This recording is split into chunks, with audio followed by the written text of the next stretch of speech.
Hi everyone, in previous lessons we looked at stretches, compressions, reflections, and translations of functions, and in this lesson we're going to look at how to put all of these different transformations together in combinations of transformations.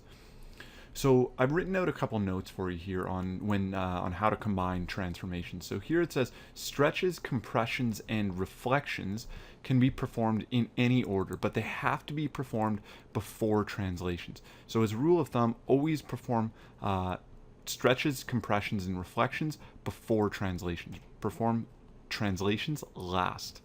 Another really important thing is to ensure that your function is written in this form.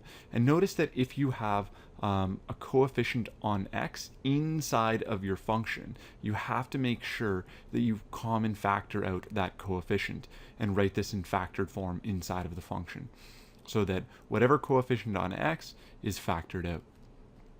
And when it's written in this form, we can identify specific transformations. And generally, I like to list out what the transformations are, or I use a rule called mapping rule. And I'm going to introduce you to mapping rule in a second. But this is really, really important. You have to make sure that you factor out this k value here. So that's very, very important. So I mentioned mapping rule, and if I have the parent function, and if I have a point x comma y that's on my parent function or on my base function f of x, we can use the following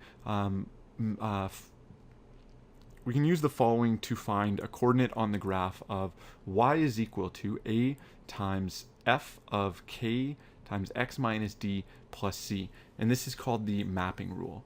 So if x comma y is on the graph of f of x, I know that x divided by k plus d comma ay plus c is going to be on the graph of this function here.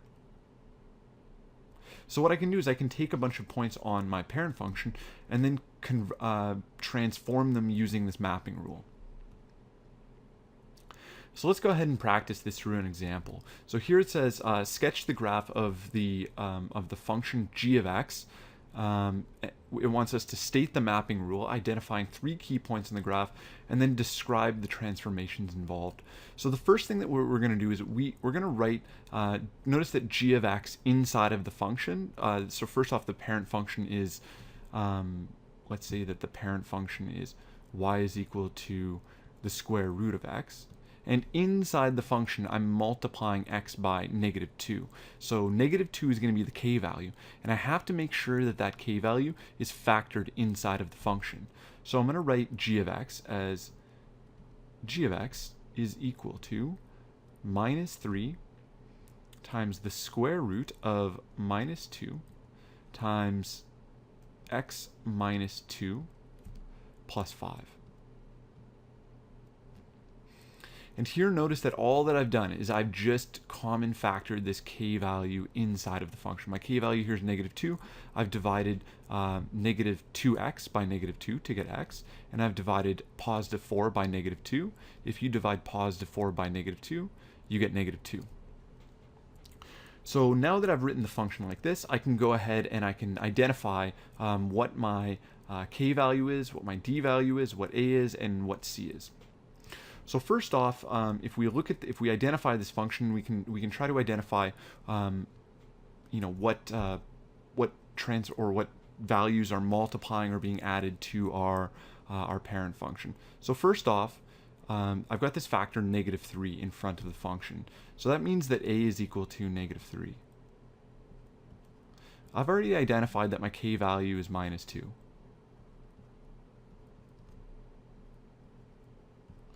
And my d value is the opposite sign of whatever values here. So d is equal to +2, and c is equal to +5. So a is equal to -3, k is equal to -2, d is equal to 2, and c is equal to 5. So the next thing that we're going to do is we are going to transform the at least three key points from the graph of the parent function. And on my parent function, since the parent function is root of x, I've got key points 0, 0, because the square root of 0 is going to give me 0. I've got 1 comma 1 because the square root of 1 is just 1. I've got 4 comma 2 because the square root of 4 is just 2. I've got 9 comma 3 because the square root of 9 is 3. And here I'm going to transform 4 points. So x comma y, if I look at the mapping rule that if you look at the mapping rule that I've given you above, x comma y transforms to x over k plus d comma ay plus c. So x comma y is going to transform to, let's see, x over k. So I've got x over negative 2 plus d. So I've got x over negative 2 plus 2 comma a times y, which is minus 3 times y, plus c. So I've got plus 5 because c is equal to 5. So now we can go ahead and we can apply this this transformation or this formula to all of the points that we've got here. So if I plug 0 into x over negative 2 plus 2, 0 divided by negative 2 is just 0. 0 plus 2 is just 2. And then I've got negative 3 times 0 plus 5, which is just 5. I'll transform this point as well. 1 divided by negative 2 is negative 2, or sorry, negative 1 half. Negative 1 half plus 2 is positive 3 halves. And then I've got negative 3 times 1 plus 5. Negative 3 times 1 would be negative 3. Negative 3 plus 5 is just 2. And then I'll transform this point as well. 4 divided by negative 2 is negative 2. Negative 2 plus 2 is 0. And then I've got negative 3 times 2, which is negative 6. Negative 6 plus 5 is negative 1. And then I've got 9 divided by negative 2, which is negative 9 over 2. Negative 9 over 2 plus 2 is negative 5 over 2.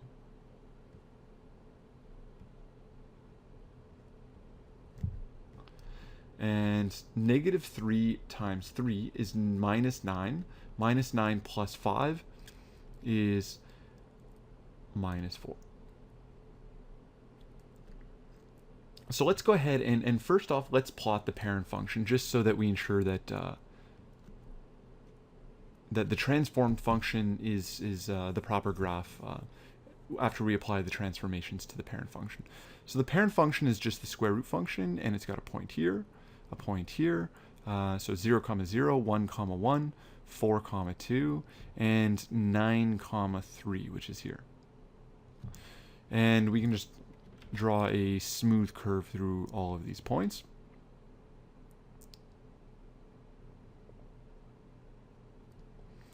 And label the graph as y is equal to square root of x.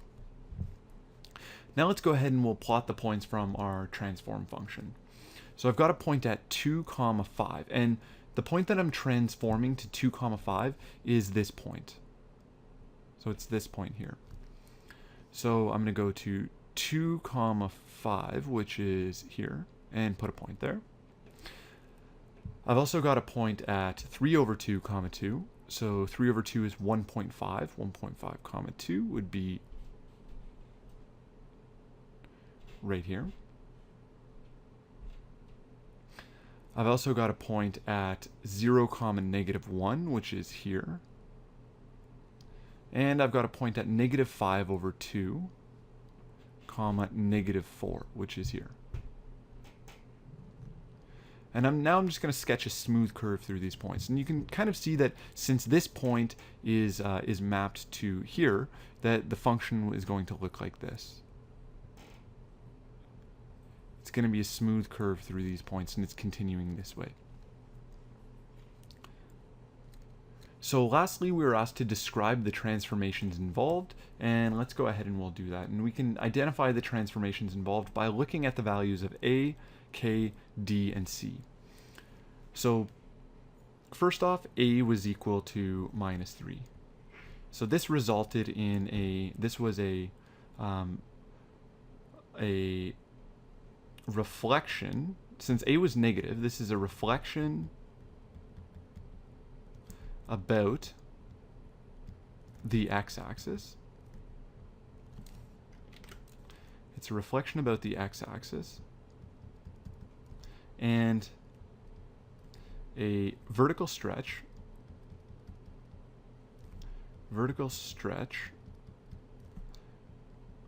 by a factor of 3. K was equal to -2. So this is a reflection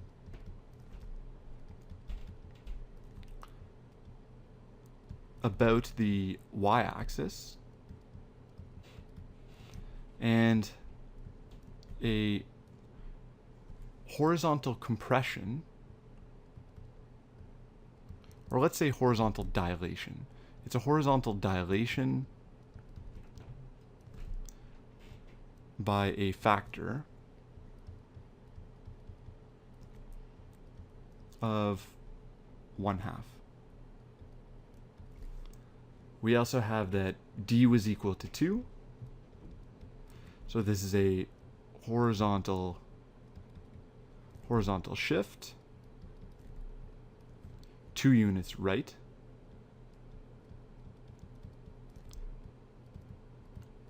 And c was equal to 5. So this is a vertical shift, 5 units up. 5 units upward.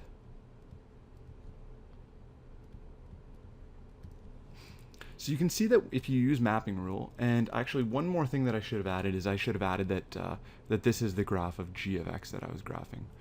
But what I was going to say is that if you see that if you use mapping rule, it's kind of a almost like a blind way of transforming functions, where you can just use a formula to transform the key points of the parent function. It's pretty effective for transforming functions where there's a lot of transformations that you don't want to apply to each and every single point of the parent function. So it's a kind of quick and easy way, and algorithmic way to transform tricky functions. So in the next video, we'll look at how to transform the reciprocal function.